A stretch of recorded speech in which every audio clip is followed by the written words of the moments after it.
नमस्कार दोस्तों, स्वागत है आपका हमारे चैनल पर। विचारों में मगन अर्पणा बहुत देर से छत पर बैठी है। अपना नाम सुनकर चौंक गई। शायद नीचे बैठे उदित ने उसे पुकारा था। उदित उसका पति अपने दोस्त अमर से बातें करते हुए हंस रहा था। शादी से पहले उदित उसके भाई अर्पित का दोस्त था। अर्पित का दोस्त उदित और उदित का दोस्त अमर, इन तीनों दोस्तों की तिगड़ी थी।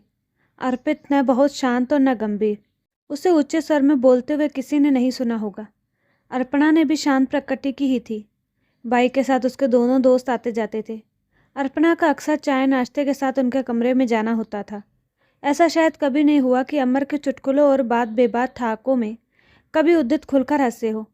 हालांकि अर्पणा बहुत कम बोलती थी, लेकिन जब कभी भी उसका सामना अमर से होता तो वह उसे हंसाने के लिए फालतू की बकबक किया करता। धीरे धीरे अर्पणा भी भाई के दोस्तों से घुलने मिलने लगी। कारण भी था, उसकी और अर्पित की उम्र में बस 1 ही वर्ष का अंतर था। वह यूनिवर्सिटी में भी अर्पित से 1 वर्ष पीछे थी। अर्पित, अमर और उदित बीए द्वितीय वर्ष में थे और वह प्रथम वर्ष में। घर पर जब तीनों दोस्तों की बैठक होती तो अर्पणा भी उनमें शामिल होती। उसे याद आने लगे वो दिन जब सरकारी नौकरी में गेजेटेड पोस्ट के अधिकारी उसके पापा यहाँ तबादला होकर आए थे। अर्पित बीए प्रथम वर्ष में था और वह इंटर में। 1 वर्ष एडजस्ट होने और पढ़ाई पूरी करने में निकल गया। माँ के न होने से अर्पणा को पिता और भाई का ध्यान एक गृहिणी की तरह रखना पड़ता था। अर्पणा ने यूनिवर्सिटी पर एडमिशन ले लिया। अर्पित पहले से ही वहाँ का स्टूडेंट था। इन तीनों दोस्तों की तिगड़ी में अर्पणा भी यूनिवर्सिटी में आने के बाद शामिल हो गई थी। माँ के न होने के कारण चौकरी अर्पणा के घर पर ही जमती। अर्पणा को आज भी यह सोचकर आश्चर्य होता है कि उसका स्वभाव तो उदित से मिलता था, लेकिन वह आकृष्ट अमर की तरफ हुई थी। अमर थी भी गजब की आकर्षण क्षमता, औसत कद, सिर पर हल्के घुंघराले बाल और उत्तम स्वास्थ्य। वह सभी लोगों में जल्दी घुल मिल जाता था। बात बात पर हंसने से उसकी सरलता झलकती थी। बात कितनी भी गंभीर हो, वह उसे चुटकुले की तरह पेश करता। कभी कभी पापा भी उस चौकड़ी में शामिल हो जाते और अमर के ठहाकों का आनंद लेते। बड़ी जवानी में पत्नी के गुजर जाने के बाद अपना सारा स्नेह उन्होंने अपने दोनों बच्चों पर लुटाया। बच्चे भी पापा तक ही सीमित थे। तीनों सदस्यों के इस छोटे से परिवार में ये 2 सदस्य कब जुड़कर परिवार का हिस्सा बन गए, कोई नहीं जान पाया। पापा निसंदेह उदित की ओर आकृष्ट थे। उदित उन्हें अर्पणा की तरह ही शांत और गंभीर लगता, लेकिन अर्पणा के मन में को तो अमर अच्छा लगा। शीघ्र ही वे दोनों भावी जीवन के सपने बुनने लगे। अर्पणा, तुम्हें पढ़ना बहुत अच्छा लगता है ना? देखो, मैं जब तक घर के बाहर रहूं तुम खूब पढ़ना, क्योंकि घर आने के बाद मैं तुम्हें किसी से बंटते हुए नहीं देख सकता। तब तुम्हारे पास कोई किताब मैं सहन नहीं कर पाऊंगा। मैं रहूंगा सिर्फ मैं, तुम्हारे हाथों में, आँखों में और मन में। तुमसे दूर रहने की बात मैं सपने में भी नहीं सह पाऊंगा। उसकी आंखों में जागता अमर बोले जा रहा था और वह शर्म से लाल मुस्कुरा रही थी। अमर की यही बकबक तो उसे अच्छी लगती थी, परंतु विधाता को उनके भावी जीवन के सपने और योजनाएं पसंद नहीं आई। तभी तो उसकी शादी अमर से न होकर उदित से हुई। अर्पित तो पहले से ही विदेश में था। अमर भी विदेश चला गया। याद है अर्पणा को कि कैसे पापा को दिल को दौरा पड़ा था। तब उदित ने ही सारी दौड़ भाग की थी। अर्पित विदेश में था। पापा की बीमारी की बात जानकर भी वह नहीं आ सका और अर्पणा पापा की अंतिम इच्छा को ठुकरा नहीं पाई। नीचे से आती बातों और ठहाकों की आवाज़ अर्पणा को वापस उसी दुनिया में ले आई। उदित से उसकी शादी के बाद भी अमर बीच बीच में आता रहा, लेकिन इस बार वह पूरे 4 साल बाद आया है।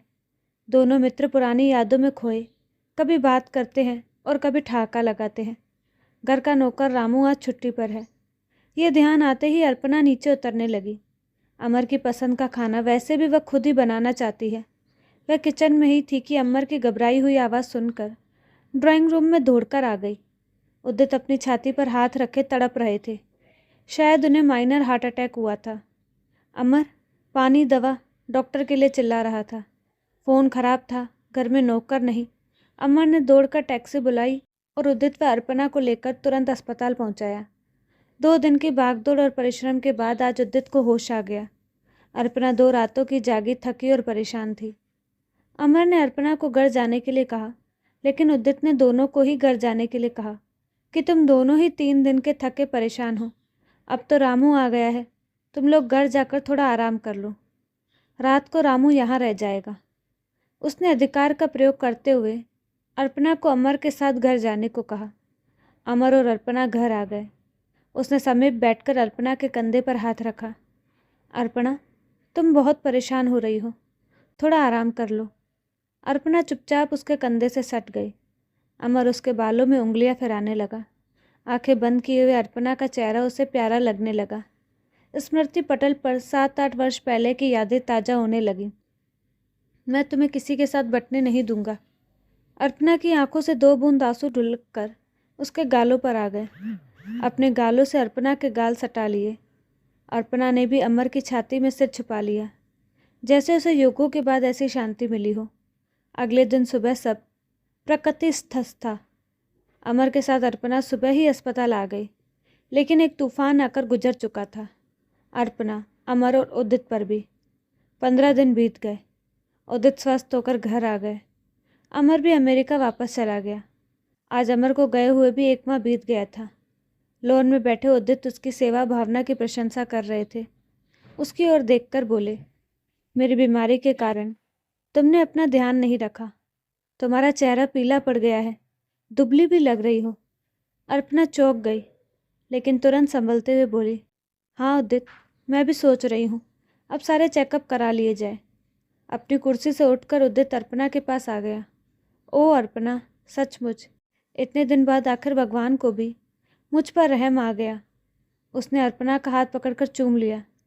नए प्राणी के आगमन की खुशी में दोनों का मौन मुखरित हो उठा।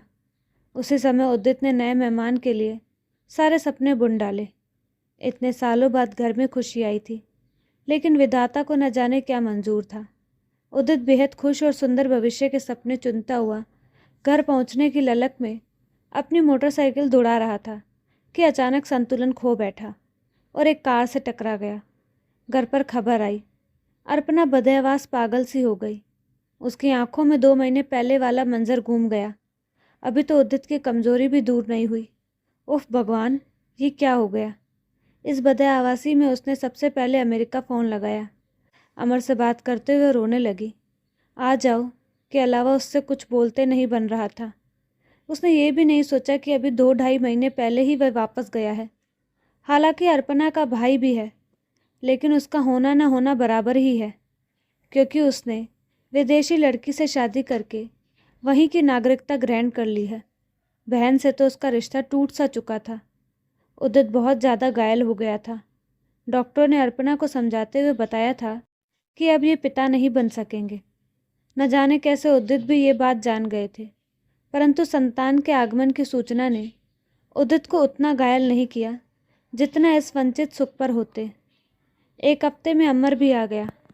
अमर बड़ी तन्मयता से मौसम्बी का रंग निकाल रहा था और उदित मुग्ध देख रहे थे। वह कृतज्ञता से बोले, अमर, तू हमारे लिए देवदूत है। अरे यार, भगवान पर भरोसा रख, वो सब ठीक करता है। उसकी बिगाड़ी में भी हमारी बनी होती है। सच मान अमर, अगर अर्पणा प्रेग्नेंट न होती तो मैं इस एक्सीडेंट में जीकर भी मर जाता। मैं उसे बहुत प्यार करता हूँ। अगर ये एक्सीडेंट 3 महीने पहले हो जाता तो मैं कुछ कर लेता। उसकी आंखों की कोर आंसुओं से भीग गई। कैसी बात करता है, तू पागल हो गया है क्या? हमारे लिए सबसे बड़ी बात यह है कि तू बच गया। अर्पणा का सिंदूर सलामत है। मेरी तो ऊपर वाले से यही प्रार्थना है कि तुझे अर्पणा और बच्चे के साथ हंसता खेलता हुआ मैं देखूं। फालतू बातें मत सोचा कर, ये तो नियति का खेल और भाग्य का विधान है। तू ठीक कहता है अमर, कभी कभी विधाता भी अजीब तरीके से विधान रचता है। अच्छा एक बात बता, तूने शादी क्यों नहीं की? क्या तुझे साथी की कमी नहीं लगती? यहाँ या अमेरिका कहीं कोई लड़की पसंद नहीं आई? तू तो इतने प्रश्न एक साथ कर रहा है। समझ ले, तूने की तो मैंने की। अब इस उम्र में एक अधेड़ को अपनी लड़की कौन देगा? कहते हैं ना, जोड़े ऊपर वाला बनाता है। जब उसी ने नहीं बनाया तो मैं क्या कर सकता हूँ? तू सच कह रहा है, सब कुछ ऊपर से ही लिखा आता है। सोच, इतने बरसों से हम लोग बच्चे का इंतज़ार कर रहे थे, और जब वो घड़ी आई तो ये कांड हो गया। शायद मेरे भाग्य में एक ही बच्चे का सुख था। तो तूने क्या क्रिकेट टीम बनाने की सोची थी? देख, एक सूरज है, एक चांद है। एक ही बच्चा सारे बच्चों की कमी पूरी कर देगा। देश की तरफ भी तो देख, पढ़े लिखे लोग भी जब 10-12 बच्चे पैदा करेंगे तो कल ज़मीन पर आदमी कीड़ों की तरह बिलबिलाएगा। जूस निकालना छोड़कर अमर ने कुर्सी की पुश्त पर अपना सिर टिका लिया और आंखें छत पर। अर्पणा कमरे में आई तो अमर फिर अपनी दुनिया में लौट आया और अर्पणा से बोला, लो जूस निकालो, पिलाओ प्यार से पति को, ये तुम्हारा काम है। कल यहाँ से छुट्टी मिल जाएगी, फिर 2-3 दिन में मैं भी चला जाऊँगा। अरे नहीं यार, ये तो मेरा खूब ध्यान रखती है, अब तो मुझे इसका ध्यान रखना है। अमर शौकी से बोला, हाँ हाँ, अपना ध्यान रखा करो, हम सबकी आशाएं बच्चे पर ही टिकी है। मुझे बेटे का चाचा बनना है। बोलते बोलते अमर ने अर्पणा की तरफ देखा। अर्पणा की आंखें बरसने को आतुर थी। किस मिट्टी का बना है यार, तूने कभी पाने की इच्छा ही नहीं की, कुछ पाना चाहा ही नहीं। लेकिन अमर अभी भी अर्पणा की तरफ देख रहा था। एकांत क्षणों की अनुभूति सी उस रात की बातें अमर को झकझोर रही थी। अपने तमाम सूनेपन के बदले मिला उन अनमोल क्षणों का सुख वह कैसे भूल पाएगा। अर्पणा की आंखों की गहराई में उसे इतना कुछ मिल गया कि दुनिया के सब सुख छोटे हो गए। इस प्यार के क्षण की सुरक्षा में उसे कुछ भी करना पड़े, वो पीछे नहीं हटेगा। और 3 दिन बाद अमर वापस लौट गया। लोन चेयर पर बैठी अर्पणा पत्रिका पढ़ रही थी। लोन पर उदित और उत्कर्ष एक दूसरे को पकड़ने का खेल खेल रहे थे। उत्कर्ष को भागते हुए तोतली बोली में कुछ बोलना अपर्णा को अच्छा लग रहा था। वो कभी कभी नज़रें उठाकर देख लेती थी। अमर जब पटर पटर बातें करता था तब भी उसे इसी आनंद की अनुभूति होती थी। अचानक उत्कर्ष ने उदित के बाल पकड़ लिए। देखो अपर्णा, तुम्हारा बेटा तो मेरे रहे सहे बाल भी नोच देगा। अपर्णा ने उठकर उत्कर्ष की मुट्ठी खुलवाई और बोली, आपने भी इसे सिर पर चढ़ा रखा है, इसमें मेरा क्या दोष? एक ही तो है, इसे जन्म से अधिकार है सब कुछ करने का, चाहे बाल नोचे या। अपर्णा ने ध्यान से देखा। उत्कर्ष के सिर पर घने और घुंघराले बाल थे। बालों का स्टाइल देखकर अर्पणा को कुछ भूला सा याद आ गया। अमर के बालों से उत्कर्ष के बालों का स्टाइल कितना मिलता था। मेरे भी बचपन में इतने घने बाल थे, माँ बताती है या मुझे, उदित ने अर्पणा से कहा। लेकिन अर्पणा तो कुछ और सोचने लगी थी। उदित की बात वह सुन नहीं पाई। उसने उत्कर्ष को अपनी गोद में बिठाने की चेष्टा की। तोतली भाषा में वह भकर भकर न जाने क्या बोलने लगा और अचानक चुप होकर हंसने लगा। अपर्णा पत्ते सी काँप गई। उस रात की बात कलेजा बेधने लगी। उसी रात के अनमोल क्षणों का परिणाम था उत्कर्ष। उसे पहले केवल संदेह था, लेकिन अब उत्कर्ष की बातें संदेह को विश्वास में बदलने लगी थी। उस एक्सीडेंट के बाद जब डॉक्टर ने बताया था कि उदित अब पिता नहीं बन सकेंगे, तब उदित ने उत्कर्ष की आशा में अपना दुख बुला दिया था। अपनी सारी मोहब्बत, सारा प्यार अपने इकलौते बेटे पर लुटाते हुए खुश थे, उस पुत्र से जो उनका नहीं था। अगर यही बात उदित जान जाए तो कल्पना मात्र से ही सिहर उठी वह। लेकिन अमर तो उत्कर्ष को देखते ही पहचान जाएगा कि वह उसी का बेटा है।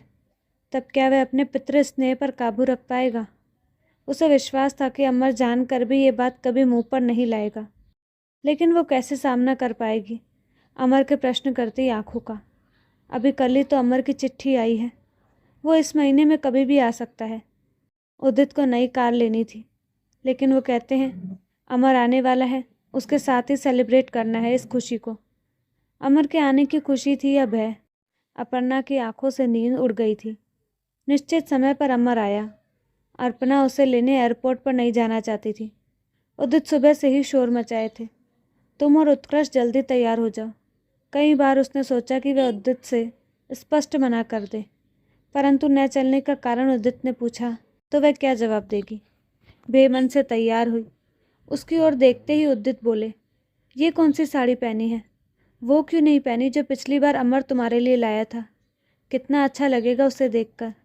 अभी समय है, तुम साड़ी बदल लो। साड़ी बदल कर वह आई और तीनों समय से पहले ही एयरपोर्ट पहुंच गए। अर्पणा की गड़बड़ाहट बढ़ती जा रही थी। उदित ने एक बार पूछा भी था कि तबीयत ठीक नहीं है। अर्पणा ने टाल दिया। जैसे ही प्लेन के आने की घोषणा हुई, अर्पणा कांप गई। अमर दूर से ही हाथ हिलाता, हंसता हुआ लगभग भागता सा आया। सबसे हेलो कहते हुए उत्कर्ष को गोद में उठाकर चूमने लगा। अपने पुराने अंदाज में ही मस्त उत्कर्ष से बतियाता हुआ चल रहा था। लगता ही नहीं था कि ये उन दोनों की पहली मुलाकात है। उदित ने झुंझलाकर कहा भी था, लगता है तू इसी से मिलने आया है। हाँ हाँ, मैं अपने बेटे से मिलने आया हूँ। उदित तो सामान्य रहे, लेकिन अर्पणा चौंक गई। चारों घर आए। यंत्रवत सब काम करती अर्पणा की आवाज़ तभी सुनाई पड़ती जब वह किसी काम के लिए रामू को आवाज़ देती। डाइनिंग टेबल पर सभी साथ बैठते तो अमर और उत्कृष्ट की ही बकबक चालू रहती। एक दिन नाश्ते में गाजर का हलवा देखकर अमर चहक उठा। वाह, मज़ा आ गया। खाने का मज़ा तो भारत में ही है।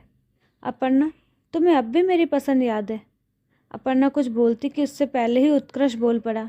अंकल, ये आपकी पसंद नहीं, मेरी पसंद है। चौंक कर अर्पणा ने अमर की ओर देखा। अमर अर्पणा की आंखों में झांकने लगा। घबरा गई थी अर्पणा। वह तो समय पर उदित आ गए, जल्दी ही नाश्ता शुरू हो गया। अमर की पसंद का रंग चयन कर कार खरीदी गई और फिर सब पिकनिक मनाने गए। प्राकृतिक वातावरण में झरने के किनारे उन लोगों ने खाया पिया। उत्कृष्ट झरने के किनारे जाने की जिद करने लगा।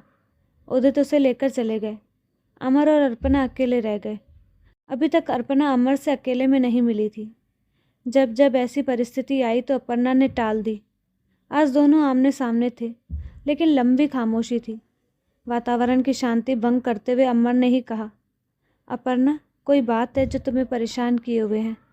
अपर्णा ने कोई उत्तर नहीं दिया। तुम न बताओ, पर मैं जानता हूँ कि तुम मुझसे घबरा रही हो।